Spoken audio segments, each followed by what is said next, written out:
Oh, hello. Sergeant Stavka here. Nothing ruins a walk in the woods more than an anti-tank mine. Today, we're going to talk about the problems caused by mines and the ways that people have used to demine. For that, we're going to be using the IMP mine detector. Today we'll show you how it functions, its history, and actually how to use it.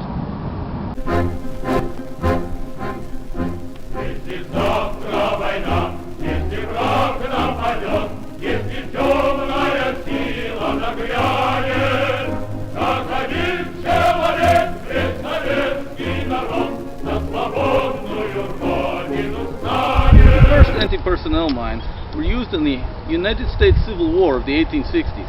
These were very crude affairs, which often used percussion caps as the detonating mechanism. Work would continue on these mines for quite some time before anything usable was made. Anti-tank mines first saw existence in the Great War, where they were used to stop enemy tanks, the earliest of armored vehicles.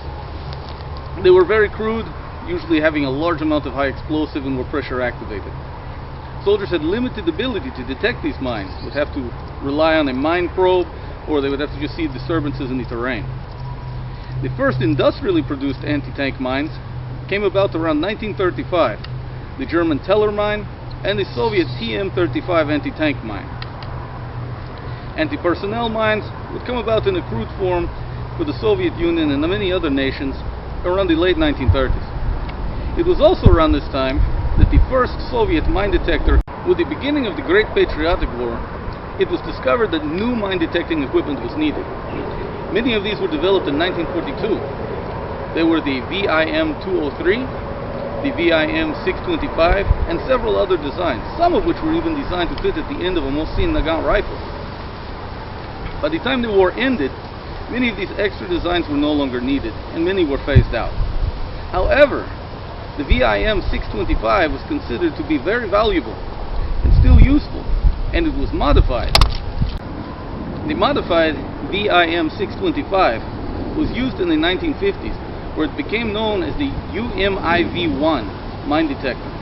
This mine detector had several problems, unfortunately.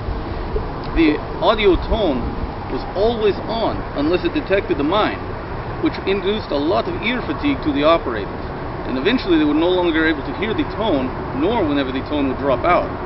This was proven highly unacceptable. So instead, by the mid-1960s, they developed the IMP-1, the induction mine detector.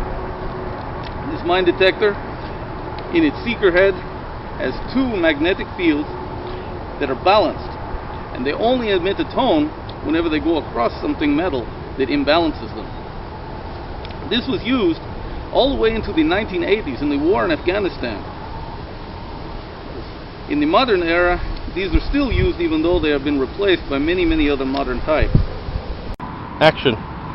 Now let us take a look at the components of the IMP. The IMP comes in two separate transport cases. It comes in a metal case and it comes in a fabric case. The detector rod is housed in this metal case. You have seeker head assembly with its connecting electrical wire, and you have three extension rods. These here allow you to adjust the length to whatever you deem necessary.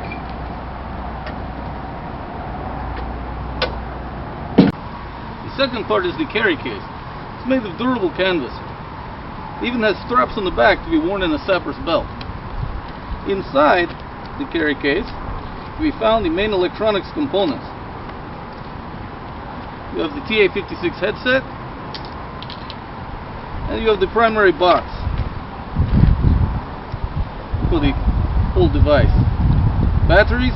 To assemble the kit, you take the main box, put it inside the bag. This has batteries, it's ready to go. Then take the TA-56 headset, connect it here. Set it aside for now. Now, both ends are threaded, So you can screw them together. You can see they have brackets to hold the cord, so that way it's not just loosely hanging around.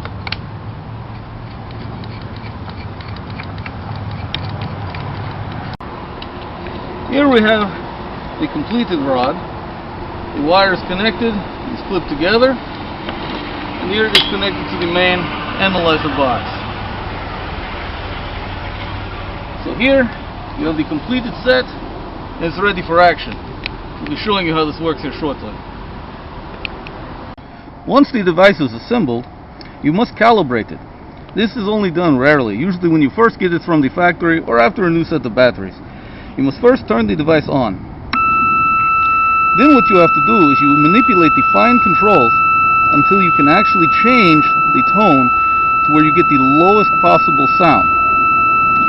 If you are not getting enough effect out of this, you must use a screwdriver to adjust this screw and this screw, so that way you have more coarse adjustment. This right here is a fairly good sound. Now we are able to try to detect things. Use the minesweeper. You move it to either side over about 120 degrees angle. As you can see on the larger mines, it gives off a more audible tone. Of course, under more modern plastic minimum metal mines, almost nothing. This is a problem.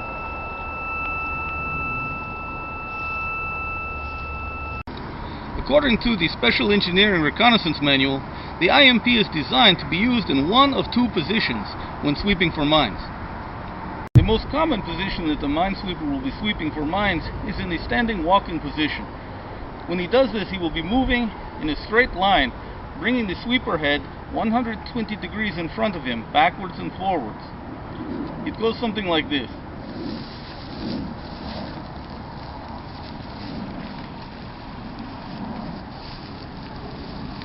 At other times, you may be under fire or just simply trying not to be observed, so you'll have to use it in the prone position.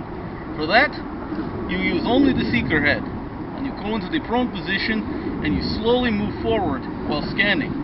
You are also looking for disturbances in the ground or any other sign of mine activity.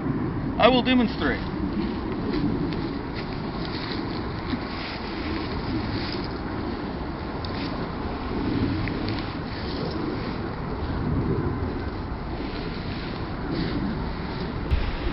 Another interesting fact about the IMP is that unlike other Soviet mine detectors, the IMP was designed to work underwater. The seeker head is completely sealed.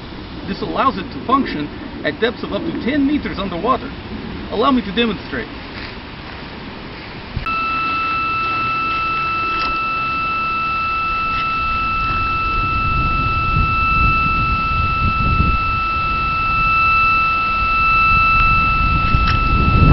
Let us see what we have found. Well, it's been some hot work today. You know, a sapper's work is never done. But let us review what we've discussed today. Today we've gone over the history of Soviet mine detectors, up to and including the IMP. We've shown all its components, and we have demonstrated how it works under a variety of conditions and a variety of positions. I hope this has been informative. If you wish to learn more, go visit our website at www.russianwarrior.com. There's plenty of information on it and related topics. But there's a column that needs to go through, so I must get back to work. Until next time.